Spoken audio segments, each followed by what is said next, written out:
Doa keselamatan dunia akhirat bisa Anda panjatkan setiap hari. Dalam agama Islam, terdapat banyak doa dengan berbagai tujuan, salah satunya adalah doa keselamatan dunia akhirat.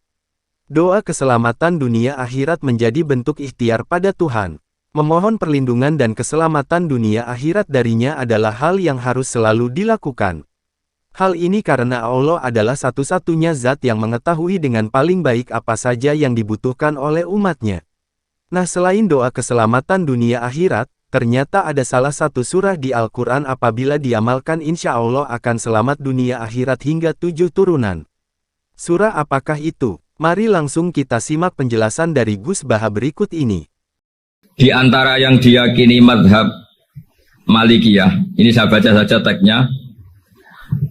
Jadi ada riwayat, namanya kalau Said Muhammad bahasakan itu Ataqoh Somadiyah. Kalau di Indonesia kadang orang bilang Al-Ataqoh Al-Kubro, yaitu dengan membaca surat Ikhlas. Di sini jumlahnya hanya 100 kali, kila 1000 kali. Tadi berapa teman? 700 juta ini sudah susuk banyak ini. Di sini hanya 40, riwayat lagi 100, 1000. Terus sampai tadi berapa? 800 juta. Wah, ini sudah susuk ini. Itu anak cucu sampean pasti masuk surga itu kalau gitu. Ini saya baca, ini kitabnya Said Muhammad ini. Suratul Ikhlasi wal Itqu minan nar. Akhrajat Tabrani fil Kabir an Fairuz ad-Dailami wa wa Ibnu Uftin Najasi. Waqad khadaman Nabiyya sallallahu alaihi wasallam. Orang ini jadi khadimnya Nabi. Qala Rasulullah sallallahu alaihi wasallam, "Man qara'a qul huwallahu ahad mi'ata marratin fi shalat ghairiha kata bawahu lahu baro'atan minan nar." Ini hanya berapa ini? Mi'ata marrah. Berarti kalau satu orang itu cukup 100. Tadi sudah untuk 7 turunan tadi untuk orang berapa? 800 juta. Ya, untuk 7 turunan cukup. Cukup. Untuk 7 turunan. Ya, sudah susuk ini, sudah susuk ini. Aduh, ribet ini. Nah, ini tak cari pembenarannya, ini supaya keren. Ini di halaman 188 Abwabul Farad. Warwa Ibrahim bin Muhammad al-Khiyari fi fawaitihi an Khudzaifa marfu'an, man qara'a qul huwallahu ahad alfa marratin faqad ishtara nafsahu minallah. Berarti 100, ada riwayat lagi 1000. Nanti tak carikan lagi yang berapa? 1 miliar mungkin. Jangan dengar banyak-banyak. Nah, ini saya baca ya. Wa hadzal adatu huwa al-ma'rufu bi ataqatis somadiyah. Waqat nasso jama'atun mutaakhiril malikiyah ala istihbabi ataqatis somadiyah wa haddu ala qiraatiha wa istimaliha minhum asy-Syaikh Abdus Salam Al-Asmar saat terus ini. Jadi kullu haula'i istahabbu ataqatas somadiyah ma'atirafi ba'dihim kal Misnawi bi syiddati fi hadisiha i'timadan ala anna hadza minal fadail allati yutasahalu fiha faman sa'a yasta'milaha raja'a husula ma fiha fala ba'sa bidzalik ala syarti alla ya'taqida subuta dzalika anin nabi sallallahu alaihi wasallam hatta la yaqa fil kitsbi alaihi. Jadi intinya itu silahkan Anda bikin jumlah sesuai versi Anda. Yang penting Anda jangan kampanye kalau itu perintah Kanjeng Nabi Muhammad sallallahu alaihi wasallam. Karena kalau kamu atasnamakan Nabi kemudian jumlahnya sampai 800 berapa? 800 juta, berarti Nabi mengajarkan masyaqqah pada umatnya. Jadi cukup yang riwayat itu di sini hanya 100 sama 1000. Jadi kalau jumlah tadi untuk 7 apa? Turunan. Jadi kamu harus ditutup dengan doa, ya Allah, semua itu bukan untuk saya tapi untuk 7 turunan. Tolong catat ya Allah. Karena itu. Jadi artinya gini loh ya, orang Indonesia yang sering mempraktekkan ataqoh somadiyah itu bukan tanpa dalil. Ternyata dalam mazhab Maliki, saya masih ingat ketika mbah saya kandung, bapaknya bapak, asmane Mbah Nur Syam, itu wasiatnya minta dibacakan 4000. Yang baca pas itu ya bapak sama anak-anaknya. Dan kemudian alhamdulillah zaman akhir itu mulai agak ngawur. Kalau ada acara itu wong liya kon maca anake mlebu metu gak melok maca. Itu keliru, saya jamin itu keliru. Saya sering kalau mimpin di rumah, kalau yasinan di tonggo-tonggo kok anaknya gak maca, saya keluar. Bapakmu wong liya kok kon maca, kata saya. Jadi itu menurut saya itu Yang jelas saya sampai ngisi begini. Yang ada riwayatnya itu idza mata ibnu adam min qata amaluhu ila min salasin shadaqatin jariyah au ilmin yuntafa'u bi awaladin sholihin yatullah. Itu tidak ada di hadis au kiyayin sholihin yatullah. Yang ada itu awaladin apa? Sholihin. Jadi anaknya harus ikut, kalau tidak usah. Akhirnya anaknya udah tinggi Gus. Akhirnya tak kei jagung paling akeh kula mendet sithik. Wong aku ora anake.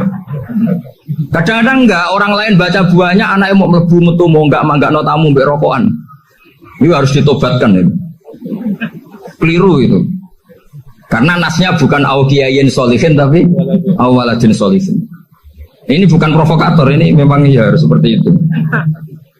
Nah terus tentang tadi la ilaha illallah yang didawahkan Gus Azaim. La ilaha illallah itu penting sekali, cuma saya mohon itu dielmoni lah. Jadi dulu kalimat ini menjadi spesial karena dielmoni, karena dimulai dari fa'lam annahu la ilaha illallah. Terusannya ayat tuh wastaghfir li dzambika walil mu'minina wal mu'minat. Saya ulang lagi ya. Terusannya ayat tuh wastaghfir li dzambika walil mu'minina wal mu'minat. Makanya menurut mazhab Sadili, kamu disuruh baca la ilaha illallah dulu, jangan istighfar dulu. Saya ulang lagi ya. Dalam mazhab Sadiliyah itu la ilaha illallah dulu, nggak boleh istighfar dulu. Alasannya masuk akal. Orang yang kafir 70 tahun itu sekali baca la ilaha illallah itu langsung yughfar lahum ma qad salaf. Sehingga la ilaha illallah sendiri sudah punya kekuatan supaya dosa kita diampuni. Qul lil ladzina kafaru iyantahu yughfar lahum ma qad salaf. Cara menghentikan kekafiran gimana? Dia melafazkan la ilaha illallah. Ini kalimat yang begitu saktinya sampai orang yang kafir puluhan tahun itu dosanya semuanya terhapus hanya karena melafazkan la ilaha illallah. Nah, makanya kata Abdul Hasan Asadili wastaghfir li dzambika ay bihadil kalimah. Seseorang sah diistighfari itu kalau melafazkan la ilaha illallah. Misalnya ada orang kafir mati kafir, sah enggak anak cucunya mengistighfari dia? Tidak sah karena belum melafazkan la ilaha illallah. Makanya kata Abu Hasan Asadili wastaghfir li dzambika ay bihadil kalimah. Sehingga lafaz ini spesial betul. Tapi kadang-kadang beberapa mursyid cara berpikir lain. Ini kalimah thayyibah harus dibaca orang suci sehingga mendahulukan apa? Istighfar. Untuk supaya pas melafazkan kalimah thayyibah sudah dalam keadaan apa? Suci. Itu juga masuk akal. Tapi secara meyakinkan saya sendiri lebih mengikuti manhajnya Abil Hasan Asyadzili karena alasannya tadi yang kafir puluhan tahun saja langsung luntur dosanya karena melafazkan la ilaha illallah. Artinya la ilaha illallah sendiri sudah bagian dari istighfar. Nah, ya tadi buktinya fa'lam annahu la ilaha illallah terus wastaghfir li dzambika walil mu'minina. Jadi orang sah diistighfari itu setelah dipastikan sah tauhidnya. Jadi setelah tauhidnya sah yaitu la ilaha illallah baru sah apa? Diistighfari. Sehingga orang kafir, seolah lagi orang kafir yang mati kafir, anak cucunya tidak boleh apa? Tidak boleh menistighfari. Terus saran saya kedua, la ilaha illallah itu filosofinya itu nafyun li uluhiyati ghairillah wa isbatun li uluhiyatillah wahdah. Filosofi la ilaha illallah itu gimana? Menafikan semua selain Allah itu tidak Tuhan dan hanya menuhankan Allah semata. Nah itu caranya gimana? Caranya kita harus terbiasa ini karena tadi saya dibilangin panitia ini rata-rata mustameknya atau mustamiatnya ini santri. Caranya gimana? Dilatih pakai logika. Saya berkali-kali cerita kalau ngaji, saya sekaligus kampanye. Allah itu Tuhan yang begitu fair. Untuk menjadi Tuhan Allah mempersilahkan, ada kualifikasi Tuhan. Jadi boleh dikompetisikan itu boleh kata Allah. Gak apa-apa kamu ngaku Tuhan gitu kata Allah. Tapi nak ngaku pangeran itu paling gak ya direputasi lah. Ada verifikasinya. Dimulai dari apa? Ya kalau jadi Tuhan itu setidaknya bikin langit bumi lah. Aturannya gitu. Jadi kalau daftar bupati ya daftarlah ke KPU. Masa tahu-tahu jadi apa? Tuhan kemudian tidak punya prestasi bikin langit bumi. Sehingga Allah itu cara ngedikan itu ya fair.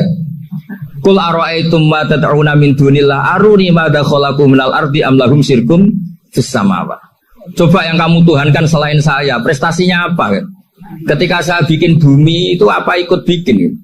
Terus amlahum sirkun fis samawat.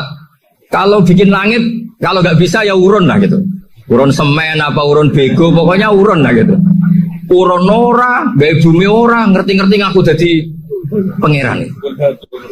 Kul hatu burhanakum. Jadi ya kan ya lucu kan, misalnya syarat kiai di Salafiyah kan keluarga Kiai As'ad, cucunya ngaji ngalim. Orang keluarga Kiai As'ad tuh aku kiai utama di Salafiyah. Oh mesti dipenjara ya. Lah yo gak gawe langit bumi, gak ada prestasi terus ngaku sebagai apa? Tuhan. Sehingga fair. Makanya saya berkali-kali cerita. Jubair bin Mut'im itu punya anak namanya Muhammad. Ini sudah orang alim, Muhammad bin Jubair bin Mut'im. Itu cerita awala Islami Abi. Mut'im itu orang pinter sekali. Saking pinternya dia jadi delegasinya orang Quraisy datang ke Rasulullah sebagai negosiator untuk membebaskan Asra Badrin, tawanan perang apa? Badar. Yang namanya disuruh itu pasti orang pinter. Tapi apa yang terjadi ketika nginep di masjid, karena zaman itu gak ada hotel, nanti jadi geger. Orang musyrik nginep di masjid hukumnya gimana? Pasul masail tok. Zaman itu mau tidak mau. Kalau sekarang kan ada hotel, kiai juga punya wisma. Apa yang terjadi? Orang ini cerdas sekali. Dan delalah Nabi pas sholat maghrib itu baca wattur wa kitabi mastur sampai am khalaqus samawati wal ard. Ya kalau kamu jadi Tuhan ya setidaknya menciptakan langit bumi lah. Namanya jadi Tuhan ya ada persyaratan ya. Paling enggak punya reputasi menciptakan langit bumi. Atau kalau jadi Tuhan setidaknya reputasinya itu enggak diciptakan yang lain. Am khuliqu min ghairi syai'in. Ini jadi Tuhan kok punya bapak, punya ibu. Ini jadi Tuhan kok lahirnya di bumi. Ada tanggal lahirnya, ada tahun. Masa jadi Tuhan kok dulu buminya. Pokoknya walhasil tuh. Akhirnya Nabi ketika salam sholat maghrib, dia datang. Ya Rasulullah, akalku habis oleh ayat yang barusan kau baca. Sudah saya Islam saja. Argumentasi selain Allah Tuhan itu batal. Itu, ya saya mohon santri-santri Salafiyah itu baca Quran sampai seperti itu. Jadi jangan hanya khataman banyak-banyakan maksudnya. Ini bukan nyindir ini, ngamuk ini. Jadi ya khatamannya tadilah 1000 atau berapa lah, jangan banyak-banyak. Juga kasihan malaikat yang nyatet kan. Wong baru subhanallah alhamdulillah aja di teks hadisnya abad al malaikah gak ditete. Itu baru subhanallah alhamdulillah itu sudah mencapaikan malaikat. Makanya saya wiridan tuh arang-arang kasihan malaikat karena nanti. Jadi itu ya ada madhabnya itu jadi kalau Gus Azaim sholat lama tak saingi sholat cepet itu sama-sama ada madhabnya. Yang cepet kayak saya tadi, setan pas tata-tata mau goda pas rukuk saya sudah itidal, mau goda itidal saya sudah sujud, pusing dia. Tapi jangan tiru, ini madhab yang agak-agak khusus lah, sudah cara orang Madura agak khilaf sih. Khilaf ya, khilaf ini agak khilaf ini sudah. Tapi saya ingin lah, sampean kalau ngaji Quran itu dilatih berlogika. Jadi Allah itu fair. Gak apa-apa kalian ngaku Tuhan tuh gak apa-apa, tapi tunjukkan prestasi kamu apa. Aruni madza khalaqu minal ardi am lahum syirkun fis samawati. Am khalaqus samawati wal ard. Diulang lagi, am khuliqu min ghairi syai'in. Setidaknya kalau jadi Tuhan itu ya gak butuh yang lain lah. Masa jadi Tuhan kok wujudnya saja butuh orang lain, butuh bumi, eksistensinya butuh makan, butuh minum. Makanya Allah cara meniadakan uluhiyah selainnya itu Allah itu redaksinya itu mengena sekali. Yaitu tadi dengan cara-cara seperti itu. Sebagian ayat disebutkan ma asyattuhum khalqas samawati wal ardi wala khalqa anfusihim. Wong Tuhan kok nggak punya reputasi bikin langit, bikin bumi, bahkan untuk menciptakan diri saja nggak bisa. Ya sudahlah, kamu nggak usah ngaku Tuhan, nggak level kan kata Allah gitu. Akhirnya terus ditemukan Tuhan yang sejati, yaitu wal awwal wal akhir wal zahiru wal batin. Nah, itu yang Mut'im ini tadi termasuk orang yang sangat cerdas sekali. Padahal itu bacanya bukan pas basul masail, enggak. Nabi pas sholat maghrib. Juga bukan pas ceramah, enggak. Tapi itu didengarkan. Makanya termasuk ini spesial untuk hormat saya kepada Ki As'ad. Makanya saya ini kalau mentasbih santri-santri, ini agak sensitif, tapi sudah saya tidak perlu takut fitnah. Saya termasuk kenapa saya ingin jadi ahli tafsir, tentu yang membentuk itu Mbah Maimun dan bapak saya. Bapak saya itu hafal Quran kayak hafal Fatihah, saking senangnya Quran. Mungkin bisa kamu saingi itu. Itu adalah orang kafir itu bisa paham Quran. Itu sangat menyinggung saya. Orang kafir itu bisa paham Quran. Ketika Umar Islam itu karena mendengar apa coba? Mendengar apa? Quran. Dan itu masih kafir apa sudah Islam? Masih kafir karena kalimat-kalimat yang di Quran itu begitu jelas wal kitabil mubin sehingga didengarkan orang kafir pun tuh ngefek. Makanya ketika Umar datang ke saudari putrinya, kemudian dengar Toha ma anzalna alikal Qur'an apa?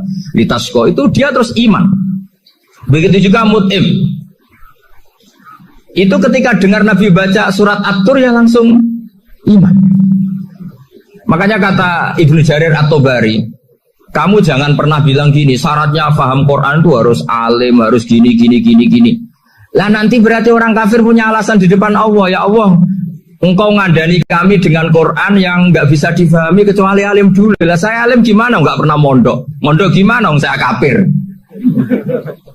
Jadi artinya gini loh, kata Ibnu Jarir At-Tabari, Allah tidak mungkin mengatakan gini, ifhamil Quran bima la fahmalaka. Quran itu harus kamu fahami. Sementara orang kafir karena lafadznya Quran khusus nggak bisa memahami. Makanya Quran itu dibaca. Itu banyak orang kafir yang menjadi muslim karena mendengar apa? Al-Quran. Padahal kafir. Nah termasuk tadi Muhammad bin Jubair bin Mut'im ini itu menjadi Islam ya karena mendengar Quran. Padahal dia saat itu masih apa? Kafir. Karena tadi logika misalnya nggak paham secara lafadz Arab. Sekarang misalnya nyuwun sewu ada orang ateis.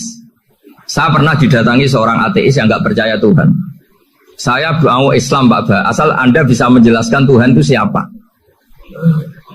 Coba Quran dibaca secara makna, tidak secara lafadz tapi secara makna. Begini misalnya, ada orang ateis datang ke saya, Pak Ba, saya mau Islam, asal Anda bisa menjelaskan Tuhan itu siapa. Terus saya tanya, ini ngajak goblok-goblokan apa pinter-pinteran kata saya. Terus dia jawab, ngajak pinter-pinteran Pak, saya ini dokter katanya. Maksudnya di akademiknya dia dokter, mungkin jurusan matematika atau apa, tapi di ketuhanannya jeblok. Terus tak tanya, kalau ini ada kertas, kamu suka ada rumusnya apa suka ada? Ya suka ada rumusnya. Kenapa ada kertas? Ya karena ada yang bikin. Nah kira-kira berstatus membikin atau membuat itu sesuatunya maujud apa enggak? Ya pasti maujud lah, pasti ada. Ya sudah, anggap Tuhan itu adalah sebab dari semua yang ada. Masa alam yang seperti ini, langit dan bumi ini maujudat, kemudian kamu katakan kholaqohal adam, bahwa alam raya yang maujud ini diciptakan oleh ketiadaan. Ya juga, berarti Tuhan itu ya. Ya itu yang namanya Tuhan. Nah, mulai dulu kiai-kiai ngomong gitu kan saya Islam katanya. Jadi kiai-kiai itu kadang-kadang kalau jawab pokoknya KBU digawe Tuhan. Beda dengan dakwanya orang-orang mantek. Orang-orang mantek itu kan nggak pernah nyebut Allah. Ini alam khawadis, labudamin muhdis. Meskipun mereka, nah muhdis ini menurut Islam namanya Allah. Tapi sebetulnya kan nggak langsung bilang Allah. Jadi tak kasih tahu, alam raya ini mewujud nggak? Ya mewujud Pak. Bisa nggak sesuatu yang nggak ada menjadi faktor wujudnya yang ada? Ya nggak bisa, namanya nggak ada itu nggak bisa jadi faktor. Nah itu hebatnya ulama-ulama kita ketika mengenalkan Allah itu siapa? Zat yang wajibil wujud. Jadi kita ini kalah pinter be ulama-ulama dulu. Ya alhamdulillah kalahnya sama ulama dulu. Kalau kalah sama ulama sekarang isen lah. Jadi ulama dulu sudah pinter. Pasti pertanyaan dasar manusia, hadil maujudat itu man khalaqaha, siapa yang menciptakan? Kalau kamu langsung jawab Allah atau Tuhan, mereka pasti tidak nerima. Ya jawab saja, hadil maujudat mesti khalaqaha maujudun. Nah berhubung maujud ini berstatus pencipta, harus super.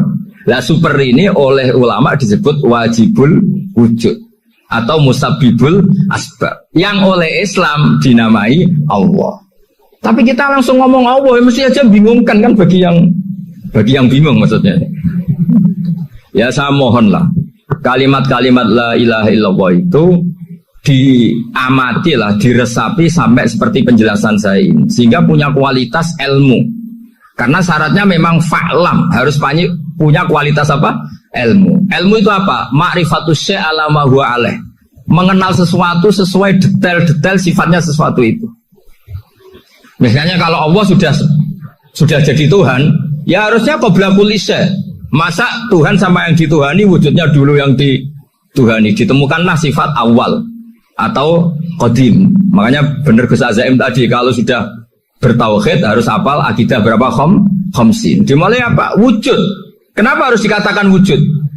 Karena alam raya ini kadung maujudat. Hadhil alam maujudun. Masa maujudun khalaqahul adam? Masa maujudat khalaqahul adam? Nah itu yang disebut am khuliqu min ghairi syai'in am humul khaliqun. Jadi saya semohon-mohonnya cobalah tradisi-tradisi lihat baru ayat ini dihidupkan lagi, sehingga kita baca Quran itu sekaligus menjadi orang yang sangat argumentatif. Karena Quran adalah qul falillahil hujjatul balighah. Dilatih. Jangan bosan dilatih. Makanya kalau saya baca ayat-ayat seperti itu, cek fair Allah. Fair betul. Enggak apa-apa saya punya pesaing kata Allah, tapi yang imbang dong. Pas aku gawe langit ya bantulah. Atau ada langit tandingan lah kira-kira gitu. Kalau saya bikin bumi, ada bumi.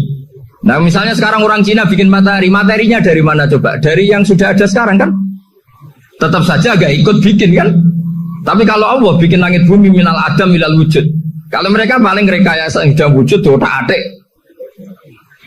Nah harus sampai seperti itu. Sampai kata Gus Azim kul hatu apa? Burhanakum tadi. Jadi ini cara-cara kita untuk menguatkan iman. Aruni madza khalaqu minal ardi am lahum syirkun fis samawati. Terus kata Allah, itu nih bi kita bimin qabli hadza au asaratum min ilmin. Kalau kamu enggak setuju teori ini kata Allah, cari kitab suci versi Anda. Aturan jadi Tuhan itu apa coba? Ya tetap saja semua kitab suci akan mengatakan di mana-mana Tuhan itu pencipta langit dan bumi. Jangan yang lahir di bumi jadi Tuhan. Jangan Lata Uzza jadi Tuhan. Jangan karena sakti jadi Tuhan. Nah ini di sini pentingnya ilmu balaghah, ilmu mantek yang alhamdulillah di pondok-pondok kita masih diajari. Makanya kata mantek, sebetulnya ilmu akal hanya menemukan hadil maujudat khalaqaha maujudun. Nah yang maujud ini siapa? Ya wajibul wujud. Nah kemudian Islam menamai ini Allah Subhanahu wa ta'ala. Makanya ulama dulu itu kalau ngendikan Allah itu siapa? Zat sing wajibul wujud. Itu filosofinya luar biasa. Karena dengan seperti ini bisa menafikan teori ateisme bahwa alam raya ini diciptakan oleh ketiadaan. Makanya saya bilang tadi, ngajak goblok-goblokan apa pinter-pinteran gitu. Lah nek ngajak goblok-goblokan yang ini, hadhil maujudat khalaqahal adam. Terus kita goblok bareng. Loh iya kan barang maujud diciptakan yang tidak maujud. Wong ora wujud kok mempengaruhi sing wujud. Ya monggo nak goblok bareng kata. Akhirnya, enggak Gus, saya ini dokter masa kamu ajak goblok? Ya sudah pinter saja kata saya. Alhamdulillah karena debat kecil ini dia menjadi nyaman lagi dengan apa? Islam. Memang saya tentu nggak bisa disalahkan doktoralnya karena di ilmu yang selain apa? Teologi gitu. Tapi kan polanya dia pasti pinter. Makanya ini sekaligus mengingatkan anak-anak lah. Kecakapan menjelaskan itu harus dilatih karena di antara kelebihannya Quran itu wal kitabil apa? Mubin. Nah dapat disimpulkan bahwa surah di Al-Quran yang dapat menyelamatkan kita dari api neraka adalah amalan surah Al-Ikhlas. Ada mazhab yang mengatakan sebanyak 100 kali dan ada juga yang 1000 kali. Semoga kita bisa istiqomah mengamalkan bacaan surah ini agar terhindar dari api neraka. Amin. Wassalamualaikum.